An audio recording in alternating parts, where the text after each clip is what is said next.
Salut, bienvenue dans cette nouvelle vidéo où je dessine vos idées. Je vous ai demandé sur Instagram il n'y a pas longtemps de me proposer vos idées pour que je puisse dessiner celles qui m'inspirent le plus. Dans cette vidéo, on va en faire 3. J'ai pris à peu près 2 heures pour chaque dessin et on va commencer direct avec le premier. Pour ce dessin, j'ai fait un mix de 2 réponses que j'ai reçues. Donc il y a quelqu'un qui me disait un chien sur une côte face à la mer et quelqu'un d'autre qui me disait une mouette perchée sur un marin sur un bateau de pêche. Étant donné que dans les deux idées, il y a l'idée de la mer, je me suis dit que je pouvais les fusionner facilement. Donc mon idée, c'était du coup de partir sur l'idée du marin qui est sur un bateau de pêche avec une mouette posée sur sa tête et de juste rajouter à côté de lui un chien qui l'accompagne durant sa partie de pêche. Pour tous ces dessins, je suis parti sur le premier crayonné qui me venait en tête. J'ai pas fait différentes explorations avant de vraiment choisir ce qu'il me fallait. En gros, ce que j'ai fait, c'est qu'une fois que j'avais vraiment la première idée, j'essayais de visualiser un petit peu dans ma tête avant de me mettre à dessiner pour savoir directement sur quoi j'allais partir. Et il se trouve que ça a plutôt fonctionné sur ces dessins. Donc je suis parti directement sur le personnage.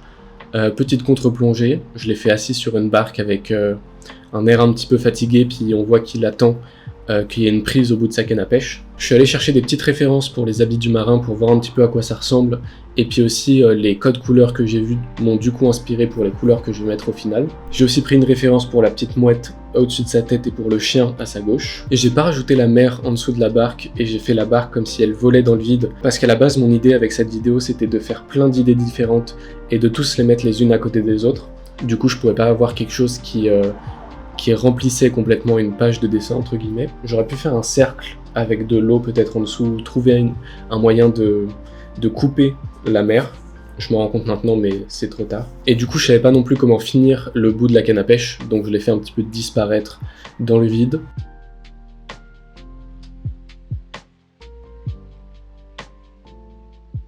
Ma partie préférée sur ce dessin, c'est vraiment la tête du personnage avec sa barbe et les différentes formes que j'ai réussi à faire.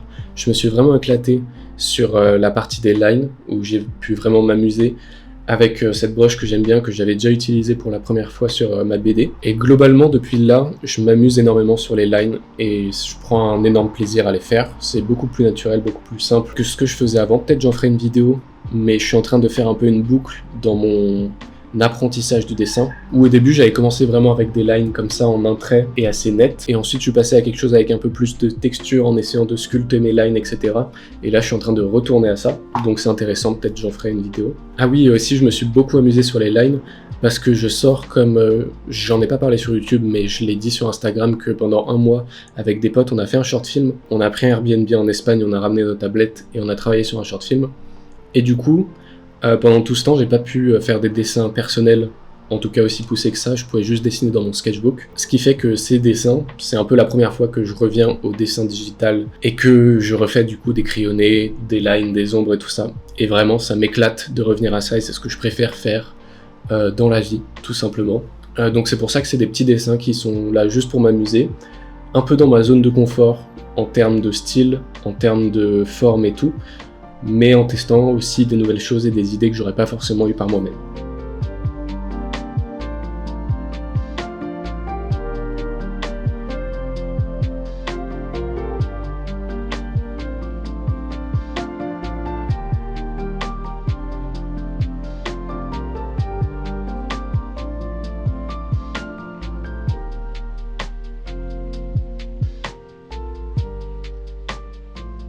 Et le premier dessin est fini. Je trouve que c'est un très bon début, j'en suis assez content. Il y a juste le fait, comme je t'ai dit, pendant le dessin, que j'ai pas fait la mer en dessous et que j'aurais pu trouver un moyen de l'ajouter de manière intelligente. C'est un peu le seul défaut que je vois. Et sinon, j'en suis très content, je me suis bien amusé à faire ça. Et on est parti pour le deuxième dessin. Les idées dont je me suis basé pour celui-ci, c'était donc quelqu'un qui me disait des petits bonhommes très religieux qui vivent dans les poubelles, pourquoi pas, et quelqu'un d'autre qui me disait un culte satanique au sommet du Puy Courny. Donc le Puy Courny, c'est une petite montagne, une petite colline à côté de la ville où j'ai fait mes études, donc c'est un pote qui me propose ça. Mais dans l'idée, il y a du coup culte satanique et des petits bonhommes religieux qui vivent dans les poubelles. Donc je me suis dit pourquoi pas faire des petits bonhommes qui sont en train d'adorer et de prier une poubelle. Dans ma tête, j'ai directement visualisé ces longues toges marron avec peut-être une ceinture au milieu, mais des genres de moines ou de choses comme ça me fait aussi penser, et je l'ai rajouté un petit peu en référence ou un petit peu en plagiat, je sais pas, mais j'arrive plus à me souvenir du nom de ce peuple dans Star Wars, mais les gens qui vivent dans le désert qui font des bruits bizarres et qui ont leur visage totalement caché dans l'ombre avec juste leurs yeux qui brillent. Et du coup, je me suis un petit peu inspiré d'eux, je pense, consciemment ou inconsciemment, pour faire ces petits personnages. Du coup, ils sont très simplement construits, il n'y a pas beaucoup de détails sur eux, et je les ai faits dans 3 positions différentes, pour voir un petit peu la manière dont ils pourraient honorer, prier cette poubelle. Je me suis demandé aussi si la poubelle devait être en feu, ou s'il devait y avoir quelque chose pour montrer qu'elle avait un truc magique, un truc en rapport avec Dieu ou je sais pas quoi. Donc j'ai failli faire un feu ou une flamme qui sort du haut de la poubelle, mais je me suis dit que c'était plus intéressant de faire comme si elle puait tout simplement, et donc de faire un petit nuage de fumée ou d'odeur pourrie ou de quelque chose. Donc ça sera vert pour bien montrer que ça pue, et ça ondule un petit peu dans les airs et ça part comme ça. Je trouvais que ça faisait une image intéressante. Et aussi, on le voit pas dans le timelapse, mais en haut de la poubelle, j'ai fait un petit tas de cendres ou de choses confusionnées parce qu'elles ont pourri. J'avais pas envie de dessiner des objets concrets à l'intérieur de la poubelle, et du coup j'ai fait ce petit monticule en haut duquel j'ai fait une petite croix pour rappeler du coup le côté religieux, mais aussi pour faire une référence au puits Courny qu'on m'avait proposé comme idée, parce que c'est globalement à ça que ça ressemble, c'est une genre de petite montagne avec une croix tout en haut. Du coup comme ça je mixe un petit peu toutes les idées ensemble de manière un peu subtile.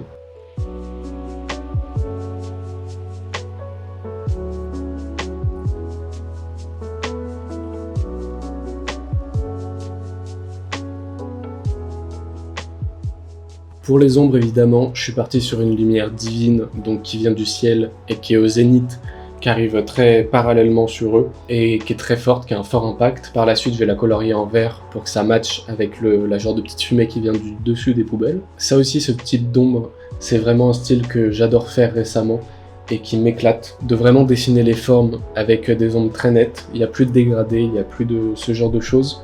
Ça va beaucoup plus vite, c'est beaucoup plus simple et beaucoup plus efficace, et j'adore le rendu que ça donne.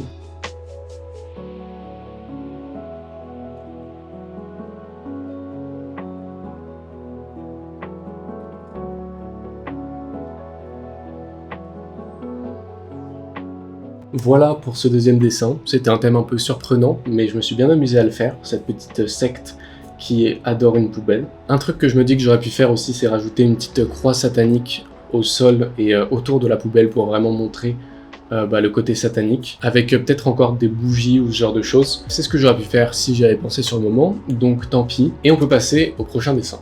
On arrive donc au dernier dessin de cette vidéo, et là c'est un dessin un peu spécial parce qu'il y a un peu moins d'interprétation et c'est plus quelque chose de concret, parce que j'ai du coup sélectionné l'idée qui me disait Rosalia qui fait du flamenco en outfit Motomami. Donc il m'a directement envoyé le lien d'une vidéo dans laquelle on la voit danser sur un de ses sons dans le Motomami Tour avec son outfit. J'ai fait des petites captures d'écran pour essayer de capter une pose qui m'intéressait à dessiner. J'ai aussi fait une capture d'écran où c'est un peu plus rapproché et on voit un peu plus les détails de sa tenue parce qu'elle est assez complexe. Et ensuite je suis parti directement sur le dessin. Donc bien évidemment pour ce genre de choses, j'ai fait gaffe à pas commencer à mettre des détails trop rapidement. Donc j'ai d'abord fait le crayonné de tout le corps de Rosalia, et ensuite les différentes parties de sa tenue en essayant de les faire de manière assez simple avec des formes très basiques. Ensuite je suis passé par une étape où j'ai redéfini un petit peu sa position et la direction qu'elle avait, enfin l'équilibre et tout ça parce que je la trouvais pas assez dynamique. Du coup j'ai accentué certains angles, son centre de gravité, etc.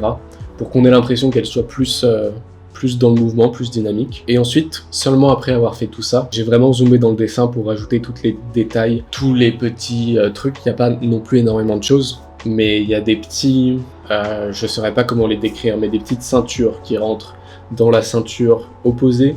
Donc il faut faire en sorte que ça soit symétrique et que ça soit cohérent les uns avec les autres. Il a fallu aussi que je comprenne comment fonctionne sa tenue avant de la dessiner. Mais voilà. Une fois que la pose était bien, que j'étais sûr que ça allait rendre bien une fois qu'il y aurait tous les détails, j'ai pu commencer à les faire.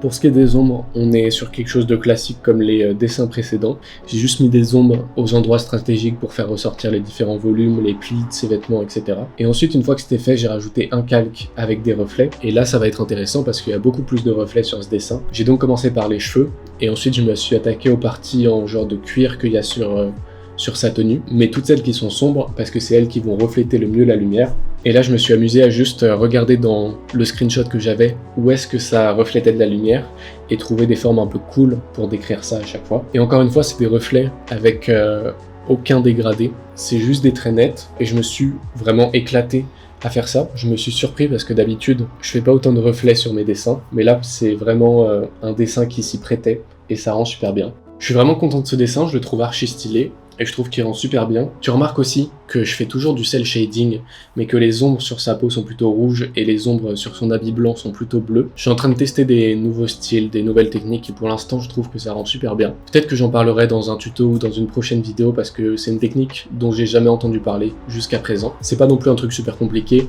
mais j'ai jamais vu de vidéo ou de personnes qui en parlaient. Mais voilà, j'espère que ces dessins t'ont plu. Comme tu l'as compris dans la vidéo, je me suis éclaté à faire ces dessins. Ça faisait longtemps que j'avais pas fait d'illustration en digital et c'est vraiment ce que je préfère faire, donc je me suis éclaté là-dessus. J'ai vraiment envie de faire plus de vidéos dans ce style où je te demande des idées et tu m'en envoies, donc faut me suivre sur Instagram parce que c'est là que je demande. Je crois que j'ai tout dit, j'espère que cette vidéo t'a plu, t'a inspiré ou t'a diverti et on se retrouve bientôt pour de prochains dessins, de prochaines vidéos.